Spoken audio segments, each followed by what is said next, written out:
à travers la formation, on pratique tout.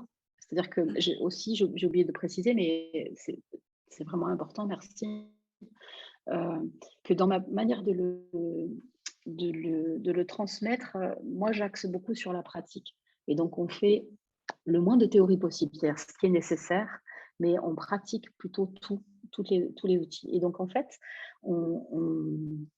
on passe toute la formation à guérir des choses à l'intérieur de nous ou à les ouvrir, à se rendre plus fort, à se rendre plus libre, plus adaptable, plus performant, surtout avoir plus conscience de qui on est et de quel est notre vrai chemin. Tout à fait. C'est-à-dire qu'à chaque fois, pour chaque petit processus de PNL, on appelle ça des outils ou des techniques en PNL, on le vit soi, pour soi, et on le fait vivre à l'autre. Et on est parfois aussi en posture d'observateur.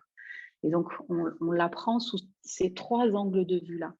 Et pour moi, c'est ça qui est essentiel. C'est-à-dire que si on ne l'a pas vécu à l'intérieur de soi, ben, je vois pas même pas comment on peut accompagner ça. Alors, je dis ça parce qu'il y a des formations de PNL où c'est pas trop basé sur la pratique. Et ben, même si on a bien compris quelque chose, si on n'a pas vécu à l'intérieur de soi, intensément, ce que ça peut produire, c'est difficile d'être vraiment touché par l'expérience de l'autre et vraiment présent à l'autre.